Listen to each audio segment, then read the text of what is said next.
Buenos días, buenas tardes o buenas noches dependiendo de la hora en la cual estás viendo este video. Vamos a tomar hoy el día del curso de Historia Universal con el tema correspondiente a Egipto parte 2. Vamos a ver algunos aspectos culturales, sociales, religiosos en cuanto a esta cultura tan importante que nosotros ya habíamos tomado un poquito la semana antepasada. Entonces, sin nada más que mencionar, vamos a iniciar el día de hoy con el tema. Para ello espero que estés ya súper listo, anotando todo en tu cuadernito. Y damos 1, 2 y 3. Empezamos. Vamos a ver Egipto, sociedad y cultura. Para ello, vamos a anotar un poco de la sociedad y la pirámide social y cómo se distribuyó la sociedad dentro de la civilización egipcia. Vemos que dentro de esta pirámide, en la cima de la pirámide social, se encontraba el faraón, como lo habíamos visto en la clase en Egipto 1, que el faraón representaba a la máxima autoridad de Egipto, representaba el máximo poder y también establecía un gobierno teocrático. ¿Qué significa gobierno teocrático? Teo significa Dios y kratos poder. Un gobierno basado en el poder de Dios o en el poder de los dioses. Ya que el faraón representaba al hijo de los dioses, al hijo del dios, por ende, él también representaba una figura divina. Por ende, se establecía un gobierno basado en la religión también, en la cual la cabeza de toda esta estructura vendría a ser el faraón. Debajo del faraón se encontraban los sacerdotes, quienes controlan a la población mediante los cultos y también controlan a la población mediante el enaltecimiento del faraón. Los sacerdotes se encargaban de que el faraón se vea como una figura divina y también realizaban algunos cultos religiosos para los dioses. Por ello es que mediante este sistema religioso se controlaba a la población. Tenemos también debajo al visir y al escriba. ¿Quién era el visir?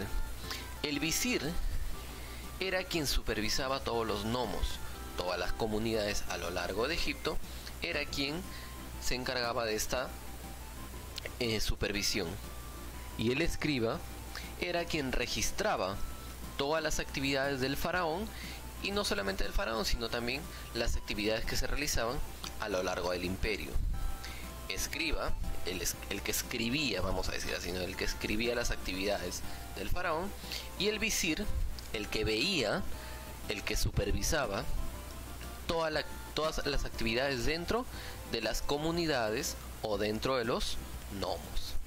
Debajo encontrábamos a los guerreros, aquellos que conformaban la fuerza militar, representaban el poder militar del reino, la fuerza bruta, la masa que se encargaba de dominar al pueblo mediante la opresión, mediante las tácticas bruscas, las tácticas que tenían aquí en cuanto a las tácticas militares. Luego teníamos pues al pueblo, y el pueblo pues era el sector más bajo y quienes realizaban labores cotidianas y comerciales, que se encargaban pues, que era la mayor, en realidad era la mayor masa. El pueblo siempre ha sido la mayor masa, pero siempre ha sido quienes han estado oprimidos por los guerreros, por los sacerdotes y los faraones. El sector más abundante, pero también el más oprimido. Estos se encontraban pues realizando labores cotidianas, comercio, agricultura, ganadería, creación de cerámica, algunos textiles, y también algunos se encontraban dentro de los mercados, valga la redundancia, comerciando, pues, ¿no? Entonces tenemos aquí la estructura social dentro de la civilización egipcia. Dentro de la cultura Primero, uno de los primeros aspectos que vamos a tomar van a ser la arquitectura. Esta arquitectura tuvo carácter religioso, tuvo un sentido grandioso y eterno. También se caracteriza por ser monumental, es decir, por ser grandes construcciones, monumentos gigantes. Estos monumentos gigantes tuvieron carácter religioso y estuvieron inspirados en la existencia de una vida después de la muerte, en la existencia del más allá, de que existía una vida más allá del sueño eterno, de la muerte. Dentro de las construcciones arquitectónicas, nosotros vamos a ver que mayor parte de estas construcciones se realizaban de piedra, en las cuales vamos a notar, por ejemplo, las pirámides. Aquí, por ejemplo, tenemos esto es un templo, se llama el templo de Memnón, donde se colocan aquí los colosos de Memnón. Y también vamos a ver otras construcciones como las mástabas, que también eran muy parecidas tenían la misma finalidad que las pirámides. Las pirámides son tumbas y las mástabas también son tumbas. Y los hipogeos, que también son tumbas, y también tenemos los templos que hemos visto aquí. Entonces, pero principalmente vamos a notar que se caracterizan por ser monumentales, gigantes, se caracterizan por ser grandiosas, pues aquí lo notamos, y tuvieron inspirados en la existencia más allá de la muerte. Mira, las tumbas, ¿para qué? Para preservar los cuerpos, y los templos, pues para que se recuerden a aquellos muertos, especialmente los faraones. En cuanto a la escritura, nosotros vamos a notar a la escritura jeroglífica, y esta escritura jeroglífica fue la primera que apareció en Egipto. Estas solamente se empleaban en tumbas y en templos, es decir, se utilizaban solamente para la clase alta, como los sacerdotes o los faraones. La hierática, que era utilizada por los sacerdotes y escribas en contratos comerciales. La hierática era un poco de clase media, vamos a nombrarla, ¿no?, dentro de los sacerdotes y algunos escribas para algunos contratos comerciales. Y la demótica, que era la del sector bajo, era utilizada usualmente por el pueblo y se utilizaba pues en el hablar común, el dialecto común, incluso para la escritura. Se utilizaba por escribas para tareas cotidianas y también para gente del pueblo. Recuerda que el escriba no solamente sabía escribir hierático y demótico, también sabía escribir jeroglíficos. Por eso es que era el principal escritor de la sociedad egipcia. Y notamos aquí dentro de la escritura, y dentro de estos tres aspectos, la famosa piedra Rosetta. Esto, lo que nosotros estamos viendo en la imagen, representa a uno de los aportes más grandes para la civilización egipcia en cuanto a la escritura, ya que esta piedra Rosetta fue estudiada por un francés llamado Champollion. En esta piedra Rosetta vemos diferentes tipos de escritura, y antes de Champollion, François Champollion, la escritura jeroglífica no había podido ser descifrada.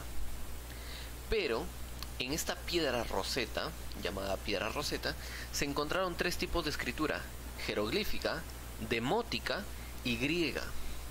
Gracias a la escritura griega es que se logró descifrar la escritura demótica y la escritura jeroglífica, ya que en los tres párrafos o en los tres textos dice absolutamente lo mismo. Aquí, por ejemplo, vamos a decir una palabra, ¿no? El río Nilo, el faraón. Y aquí también dice el río Nilo, faraón, pero en escritura demótica. Aquí también dice el río Nilo y el faraón, pero en griego. Y el griego sí había sido ya descifrada por los científicos. Entonces se hizo fácil hacer la traducción entre el griego, el demótico y el jeroglífico. Si bien es cierto, no todo está descifrado, porque vemos aquí partes que no se encuentran dentro de la piedra, por el propio tiempo que se ha ido desgastando y se ha ido fracturando la roca, pero la mayor parte de la escritura se ha podido salvar. En cuanto a cultura, en cuanto a ciencia, nosotros vamos a ver matemática, astronomía y medicina. Lo que nosotros notamos en un principio, vemos aquí la famosa técnica de momificación. La técnica de momificación. La técnica de momificación dentro de la medicina, bastante avanzado, técnicas bastante avanzadas para la época, de cómo conservar los cuerpos a través del tiempo, mediante la extracción de los órganos. Y pues el embalsamamiento de estos cuerpos también para poder conservarlos. Luego tenemos el uso de la matemática. ¿Para qué? Para poder construir estos recintos arquitectónicos monumentales. La utilización de la geometría para poder hacer las bases cuadradas, la altura, la hipotenusa, los catetos, etcétera, etcétera, para poder hacer cálculos matemáticos en mayor exactitud posible. Y también pues en astronomía ellos desarrollaron el calendario solar, así como los mesopotámicos o los sumerios desarrollaron el calendario lunar. Aquí se desarrolló el calendario solar con 360 días en el calendario y 5 días festivos. En total 365 días. Es lo que nosotros actualmente utilizamos también, el calendario basado en el movimiento del sol. Por eso es que tenemos 365 días. Entonces chicos, espero que la explicación haya quedado clara. Vamos a repasar bastante el tema y con eso nos estamos despidiendo chicos. Cuídense.